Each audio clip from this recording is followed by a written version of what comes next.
No estás invitado al Día de Acción de Gracias, dijo mi madre casualmente. Entonces no esperen mis $7,000, respondí mientras cancelaba su alquiler. Vean qué pasó después. Hola. Gracias por su continuo apoyo. Esto significa mucho para nosotros. Si disfrutan las historias que compartimos, por favor suscríbanse a este canal. Sería genial si pudieran dejar un comentario sobre la ciudad desde la que nos están viendo. Podríamos mencionarles en nuestra próxima historia. La mención especial de hoy es para Hacker Ross de Chicago. Nos alegra que disfruten nuestras historias. Ahora, sumerjámonos en los detalles de la historia de hoy. Estaba sentado en mi sofá, viendo a medias una repetición de Frasier y revisando mi lista de compras cuando mi teléfono vibró con una llamada de mi madre. Conocía el ritmo de sus llamadas, siempre cuando necesitaba algo, rara vez solo para saludar. Pero contesté de todos modos, porque seguía siendo el idiota que esperaba que me sorprendiera. No lo hizo. Hemos decidido hacer un día de acción de gracias pequeño este año, dijo, como si me estuviera diciendo que el clima había cambiado. Solo vendrán Ryan y Mía. Ya sabes cómo se pone con demasiada gente. Su voz era toda melosa y ensayada, como cuando creía que estaba previniendo una escena. No dije nada, simplemente me quedé sentado allí, dejando que el silencio se llenara como agua en un coche cerrado. Ni siquiera se inmutó. Nunca lo hacía. No era la primera vez que me excluían casualmente de un momento familiar, pero algo en la forma en que lo dijo esta vez me impactó de manera diferente. No se disculpó, no dijo que tal vez podríamos hacer algo otro día, no me preguntó cómo me sentía al respecto. Simplemente siguió adelante, me contó sobre la guarnición que Mia planeaba hacer. Una porquería de batata con malvaviscos, y se rió como si viviera en un mundo al que yo no estaba invitado. Mi aclair la garganta. Sabes que he estado pagando tu alquiler por más de un año, ¿verdad? Mi voz se quebró, no por los nervios, sino por la incredulidad, como si necesitara que confirmara la locura de la situación. Hizo ese ruido desdeñoso, esa pequeña risa que siempre significaba: estás exagerando, Daniel. No hagas esto ahora. Estamos agradecidos, por supuesto, pero esto es solo sobre el Día de Acción de Gracias. Lo estás haciendo más grande de lo que es. Dejé que la frase muriera allí mismo. Notice cutie? No great. Simplemente abrí la aplicación bancaria en mi teléfono, encontré la transferencia recurrente de $1,750 etiquetada como alquiler de mamá y Mark y presioné cancelar. Un botón. Eso fue todo. Sin discursos, sin amenazas, solo un final limpio y frío. Todavía estaba hablando por teléfono cuando dije, entonces no esperen mis $7,000, y colgué. La llamada terminó con un suave clic, y el silencio que siguió fue lo más fuerte que había escuchado en todo el año. Me senté allí, la habitación de repente desconocida, como si se hubiera movido 5 centímetros a la izquierda cuando no estaba mirando. Lo peor no fue la exclusión, ni siquiera fue el dinero. Fue lo rutinaria que se había vuelto su traición. Me habían condicionado a aceptar migajas, una palmadita en la espalda por arreglar su wifi, una sonrisa forzada cuando llevaba una botella de vino en Navidad, pero nunca calidez, nunca inclusión. Ryan era el niño de oro, el que tenía la novia perfecta, la consulta dental, la vida perfecta de Instagram. ¿Y yo? Yo era el repuesto, el extra, el cajón de herramientas que solo tocaban cuando algo se rompía. Pero había pagado su alquiler mes tras mes porque una parte patética de mí seguía pensando que el amor se podía ganar con sacrificio. Ya no. Me levanté, fui a la cocina y tiré el resto de mi café por el fregadero. Estaba amargo, tibio, inútil ahora, como ellos. Desenchufé el teléfono fijo que todavía usaban porque Mark no confiaba en las torres de telefonía celular y lo tiré al cajón de los trastos. Ese cajón se sentía más pesado de lo que debería, lleno de cupones caducados, cargadores rotos y obligaciones que no me atrevía a desechar, hasta ahora. Saqué un bloc de notas legal y anoté cada pago que había enviado desde que Mark fue despedido hace 14 meses, $24,500 en total. Me quedé mirando el número por un tiempo, no porque lo quisiera de vuelta. No, me despediría de ese dinero en el momento en que lo envié, solo necesitaba verlo, para demostrarme a mí mismo que no estaba loco. Luego tomé el bloc, arranqué la hoja y le prendí fuego en el fregadero. La llama prendió rápido. No la detuve, solo la miré hasta que se dobló sobre sí misma como una hoja muerta. El humo se elevó y luego desapareció. Esa era mi gratitud. Esa era mi recompensa por ser confiable, por ser invisible, por ser el tipo que siempre estaba allí, hasta que de repente ya no lo estaba. Apagué mi teléfono, no solo lo puse en silencio, lo apagué. Sin vibraciones, sin llamadas, sin mensajes de voz suplicantes. Si querían entrar en pánico, que lo hicieran. Si querían preguntarse, que lo hicieran. Me enseñaron una cosa bien. El silencio habla más fuerte que cualquier explicación. Esa noche, dormí como no lo había hecho en años. No porque fuera feliz, no porque algo se hubiera arreglado, sino porque, por una vez, me había elegido a mí por encima de ellos, y no me arrepentía. A la mañana siguiente de haberlos cortado, me desperté con la luz del sol entrando a raudales por las cortinas como si tuviera permiso. El aire se sentía diferente, como si la tensión que se había aferrado a las paredes finalmente se hubiera ido. Preparé café, fuerte, amargo, negro, y me senté en la terraza trasera con Roscoe, mi perro mestizo rescatado, al que le gustaba el silencio casi tanto como a mí. Metió la cabeza debajo de mi mano, un recordatorio de que la presencia no siempre tenía que ser ruidosa para importar. Lo miré perseguir a un pájaro que nunca aterrizó, y pensé, así es como se siente cuando dejas de rogarle a la gente que te vea. No revisé mi teléfono, no abrí mi correo electrónico, no hice nada que pudiera volver a conectarme con ellos. En cambio, limpié, no de la manera frenética y ansiosa en que solía limpiar antes de que vinieran de visita, sino metódicamente, como si estuviera reclamando espacio.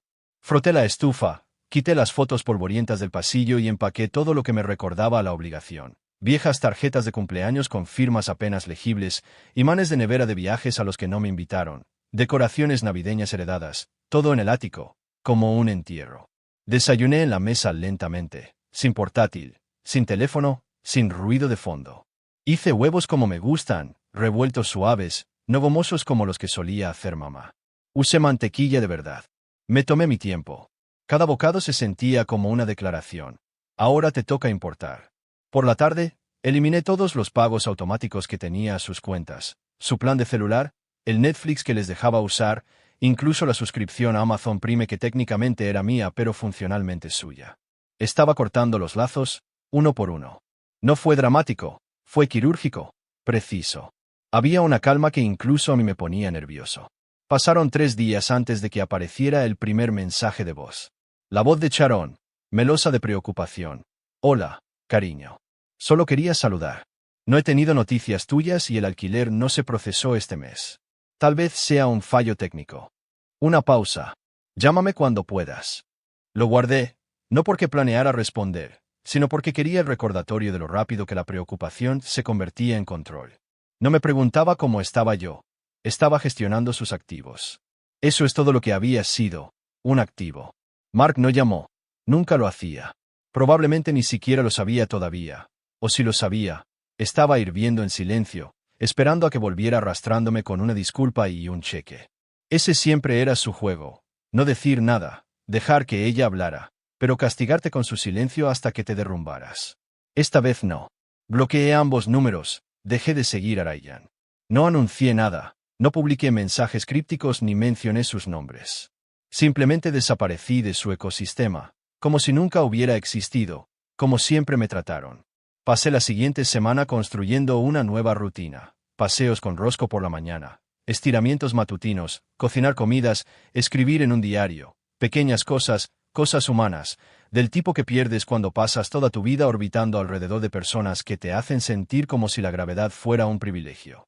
Dejé de revisar el saldo de mi cuenta bancaria cada 2 horas. Dejé de preocuparme por si Mark perdería otro trabajo, si mamá necesitaría comida, si Ryan se abalanzaría solo para ser celebrado por hacer lo mínimo. Empecé a vivir como si no fuera responsable de ellos, y por primera vez en años, finalmente pude respirar. Fue un miércoles por la tarde cuando aparecieron. El viento frío del porche se coló cuando abrí la puerta. Allí estaban, mi madre con un abrigo acolchado que probablemente compró en una oferta de Macy's, Mark de pie detrás de ella como un fantasma agrio. Parecía más pequeño de lo que recordaba, el pelo más fino, la cara un poco más hundida, pero todavía con esa expresión como si le debiera algo solo por abrir la puerta. No dije nada de inmediato, simplemente me quedé allí, bloqueando la entrada, esperando a ver a quién pretenderían ser hoy. Mamá empezó con una sonrisa que ni siquiera llegó a sus mejillas. Danny, cariño, estábamos por la zona y pensamos en pasar, solo para hablar, dijo, como si estuvieran pasando a tomar el té, como si no hubiera 3 mensajes de voz y 4 mensajes de texto que sabían que había visto pero nunca respondido. Mark asintió una vez, sus brazos cruzados como si se estuviera preparando para un clima que solo él podía sentir. Mi estómago no se retorció, ya no. No sentí pánico ni culpa ni ninguna de las viejas vergüenzas que solían convocar como un interruptor. Simplemente me sentí tranquilo. Tengo 15 minutos, dije, retrocediendo lo justo para que entraran. Aprovéchenlos. Entraron arrastrando el frío con ellos. Mamá hizo un gran espectáculo mirando a su alrededor, como si esperara que el lugar estuviera desordenado, como si estuviera buscando algo que desaprobar. Siempre lo había hecho cuando era niño. Entraba en mi habitación y la escaneaba como si la ofendiera solo con existir. Mark tomó el sillón sin preguntar. Yo permanecí de pie. Roscoe ladró una vez, luego se instaló a mi lado como un centinela. El alquiler no se procesó, dijo mamá, abriendo su bolso como si tal vez fuera a sacar un cheque o una historia triste. No estamos enojados, pero nos sorprendió. Si algo está pasando, puedes decírnoslo. Me reí. No quise, simplemente salió aguda y seca. ¿No están enojados? Me desinvitaron del Día de Acción de Gracias, me dijeron. ¿Qué fue? Que a Mía no le gustan las multitudes. La miré fijamente, luego la hice sentarse en él.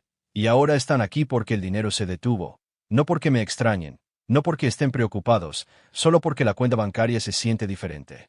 Mark se aclaró la garganta, como si estuviera a punto de contribuir con algo significativo.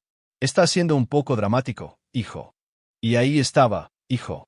Lo usó como un arma, como si decirlo le diera autoridad sobre mí, como si tuviéramos algo lo suficientemente cercano a una relación como para justificar la palabra. No soy tu hijo, dije, tranquilo como un lago quieto. Soy su cajero automático, al menos lo era, pero ese servicio está cerrado ahora. Mamá parpadeó rápidamente, tratando de recomponerse. Estás tergiversando las cosas. ¿Fue una cena, Daniel? No pensamos que te lo tomarías así. Una cena, repetí, riéndome de nuevo. Esta vez me dolió un poco. Prueba 30 años de ser excluido de tu verdadera familia. ¿Crees que se trata de una cena? ¿Crees que esto es nuevo? No lo es. Siempre han dejado claro cuál es mi lugar. Fui lo suficientemente bueno para arreglar su internet, llevarlos a sus citas médicas, enviarles dinero en efectivo cuando el orgullo de Mark no le permitía solicitar el subsidio por desempleo, pero nunca lo suficientemente bueno para sentarme a su mesa cuando las personas que realmente valoran estaban presentes.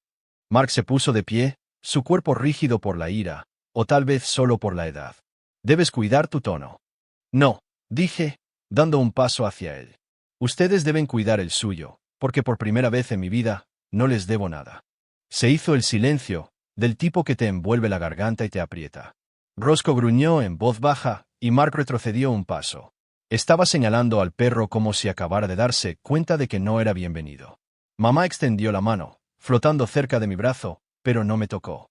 Nunca lo hacía cuando importaba. Vamos a perder el apartamento, dijo en voz baja. Estamos atrasados. Tengo miedo, Daniel. Por un momento, sentí que algo se rompía en mi pecho, pero no era simpatía. Era el viejo reflejo, el que me habían inculcado. Arreglar las cosas, hacerme pequeño para que pudiera mantenerse a flote. Pero no me moví. La dejé que se sentara en él. Espero que encuentren una solución, dije, pero no va a venir de mí. No discutieron después de eso. Mark agarró su abrigo. Mamá miró hacia atrás por última vez, probablemente esperando algún destello de culpa, algún cambio de opinión, pero todo lo que vio fue la puerta, y la cerré. El domingo anterior al Día de Acción de Gracias, me quedé en la cocina y miré cómo la luz de la tarde se posaba sobre la encimera como polvo. No había respondido a ninguna llamada ni leído ningún mensaje de nadie de mi familia desde la última vez que estuvieron en mi puerta, con los ojos llenos de derecho, y sin embargo, todavía podía sentirlos, como fantasmas detrás de la pared, todavía esperando a que me derrumbara. Así es como siempre funcionaba, ¿no? Mantienes la línea durante una semana, 2 tal vez, y regresan, no con disculpas, sino con la expectativa de que el tiempo y el silencio hayan hecho el trabajo por ellos. Ya no estaba interpretando ese papel. Lo había ensayado durante 30 años. Era un papel escrito para agotarme. Ryan lo intentó después. Su nombre apareció en mi teléfono como un examen sorpresa para el que no había estudiado. No contesté, ni siquiera dejé que sonara más de 2 veces antes de silenciarlo. Dejó un mensaje de voz que no me molesté en escuchar. Nunca fue el puente. Era la distracción, la versión brillante de la luz del sol que usaban para compararme cuando las cosas eran incómodas. Lo usaban como un sedante. Mira lo bien que le va a Ryan. ¿Por qué no puedes ser más como tu hermano? Como si la obediencia hiciera buena a una persona. como si una camisa limpia y una novia con Invisalign fueran prueba de virtud. Raya nunca llamaba para preguntarme cómo estaba yo. En realidad no. Llamaba cuando lo hacía parecer noble. Llamaba cuando la historia necesitaba a un salvador. Pero yo no necesitaba que me salvaran. Finalmente me estaba reconstruyendo. Esa semana, cociné más que nunca, no porque estuviera esperando a nadie, sino porque el acto en sí, medir las especias, estar de pie junto a la estufa, amasar la masa, era mío. No había público, no había actuación. Asé zanahorias y patatas, glaseé un pollo con limón y romero, horneé pan de maíz desde cero, todo mientras el jazz sonaba suavemente por los altavoces.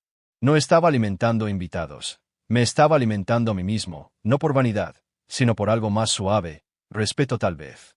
El martes, me encontré con el señor Klein de nuevo, mi vecino de arriba, que siempre asentía educadamente pero rara vez se detenía. Era un hombre mayor, del tipo que no notas a menos que estés prestando atención. No sé qué me hizo detenerme ese día, pero le pregunté cómo estaba. Parpadeó, como si nadie lo hubiera hecho en mucho tiempo. Bien, dijo. Semana festiva, sin embargo. Es tranquila. Sabía lo que quería decir sin preguntar. Sabía el tipo de tranquilidad que quería decir. Lo invité a cenar, dije. Solo yo y Roscoe. Sin política, sin coma de pavó, solo comida y algo de compañía. Dudó pero asintió. Dijo que traería un pastel si no me importaba, uno comprado en la tienda. Ese fue el momento más humano que había tenido en semanas. La mañana del Día de Acción de Gracias, me desperté temprano, no por obligación, sino por algo mejor. Una sensación de calma. No sentí el peso habitual en el pecho, el temor que surgía de fingir estar agradecido mientras navegaba por indirectas sutiles y rechazos educados al otro lado de la mesa. Este año, la mesa era mía. La cocina olía a hierbas y mantequilla. Roscoe estaba sentado junto al horno, moviendo la cola lentamente, como si supiera que estábamos haciendo algo sagrado. Puse la mesa para dos, nada elegante, solo platos limpios, servilletas dobladas y una pequeña vela en el centro. No era una foto publicitaria, no estaba curada para Instagram. Era simple, honesta.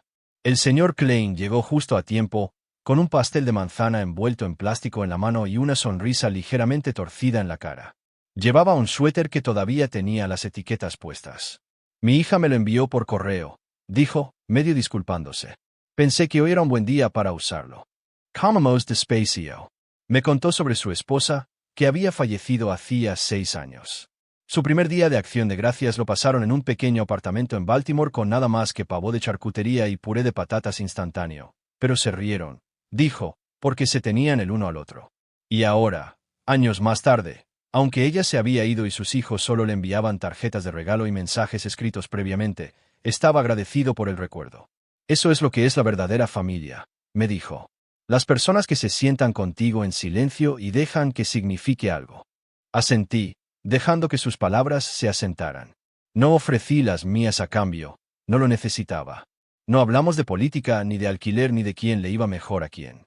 Pasamos la comida, rellenamos los vasos y escuchamos el ruido ocasional de Roscoe lamiendo un plato limpio. Sin peleas, sin expectativas, sin actuaciones. Para cuando se fue, me dio un abrazo, breve pero sincero, y dijo, «Tienes un buen corazón, chico. No dejes que la gente te enseñe lo contrario». Esa noche, salí con una manta y un bourbon. El vecindario estaba tranquilo, el tipo de quietud que hacía que pareciera que había salido del tiempo. Mi teléfono se quedó en la encimera de la cocina, sin tocar. Podrían haber llamado, podrían haber enviado mensajes llenos de culpa, nostalgia y versiones retorcidas de la verdad. Pero no miré, no lo necesitaba. Pusieron la mesa sin mí, y por una vez, me alegré de que lo hicieran. Los días posteriores al Día de Acción de Gracias pasaron sin fanfarrias, sin correos electrónicos dramáticos, sin cartas escritas a mano pidiendo perdón, solo silencio. Del tipo que solía llevarme a pensar demasiado, a tender la mano primero, a ofrecer disculpas por cosas que no hice, a enviar dinero como sustituto del amor, a intentar ganarme mi lugar de vuelta en una casa que nunca tuvo espacio para mí. Pero este año, no perseguí ese fantasma, lo dejé flotar. Pasé el fin de semana limpiando de nuevo, no por ansiedad, sino por ceremonia. Lavé el mantel de la cena, doblé las servilletas y guardé cuidadosamente las sobras en recipientes del tamaño de una comida para la semana siguiente. Cada tarea fue intencional, casi meditativa. Era la primera vez que recordaba no temer el final de unas vacaciones. No había fatiga posterior al evento, ni resaca de culpa, ni una lista mental de a quien necesitaba controlar para que no se sintieran abandonados. No me sentía obligado con nadie más que conmigo mismo y con Roscoe, que había decidido firmemente que le debía algo de mi corteza de pastel sobrante. El domingo, di un paseo por el vecindario. Algunas casas todavía tenían coronas de feliz Día de Acción de Gracias en sus puertas, dando paso lentamente a las luces navideñas. Pasé junto a un padre y una hija rastrillando hojas, una pareja colgando bombillas en su porche, y por primera vez, no sentí envidia. No me pregunté cómo sería tener ese tipo de familia, porque finalmente había aceptado que no se trataba de lo que me faltaba, se trataba de lo que me negaba a seguir tolerando. Hay un tipo de libertad profunda y lenta que surge cuando dejas de hacer espacio para las personas que solo aparecen cuando hay algo que ganar. Ese tipo de paz no es ruidosa, no viene con aplausos, pero cuando llega, lo cambia todo. Una semana después, vi una carta de mi madre en el buzón, escrita a mano, sin remitente, solo mi nombre en su caligrafía cursiva. No la abrí, la rompí limpiamente por la mitad y la tiré a la papelera de reciclaje, no porque estuviera enojado, sino porque estaba cansado de ser cebado por la culpa disfrazada de afecto. Tal vez era una disculpa, tal vez era una exigencia, pero había llegado a un punto en el que ninguno de los dos resultados requería mi participación. El cierre, me di cuenta, no siempre viene con un lazo. A veces es una puerta que no abres. A veces es una carta que nunca lees. Llegó diciembre, y con él el sinfín de fotos navideñas. El rostro sonriente de Ryan apareció en un mensaje de texto grupal que había olvidado que no había abandonado. Él y Mia en pijamas a juego, mi madre con su copa de vino, Mark sonriendo en el fondo. Parecían una familia, perfecta, pulida, y sin embargo, detrás de cada sonrisa, vi la verdad. Una imagen creada para el espectáculo. Cuando solía anhelar ser parte de ella, ahora parecía artificial, como un decorado. Me retiré silenciosamente del hilo, sin explicaciones, sin despedidas. La mañana de Navidad, hice panqueques con canela y le di a Roscoe tiras de tocino. Llamé al señor Klein y dejé un plato en su puerta. Vi sol en casa con los pies en alto y sin interrupciones. No me sentí amargado, no me sentí triunfante, me sentí tranquilo, como si mi vida finalmente hubiera cambiado a una marcha que coincidía con el ritmo de los latidos de mi propio corazón. A veces la venganza no es fuego, no es furia, es algo más lento, algo más limpio. Una salida silenciosa, una mesa que pones para ti mismo, un teléfono que dejas sin contestar, no por despecho, sino porque la parte de ti que solía necesitar su aprobación ya no existe. Este año, estuve agradecido por el silencio, por el espacio, por empezar de nuevo, por finalmente elegirme a mí. ¿Les gusta esta historia? Denle a me gusta. Dejen un comentario si les resonó y suscríbanse para obtener más historias crudas de venganza a fuego lento que no solo terminan, sino que te liberan. Nos vemos pronto en la próxima.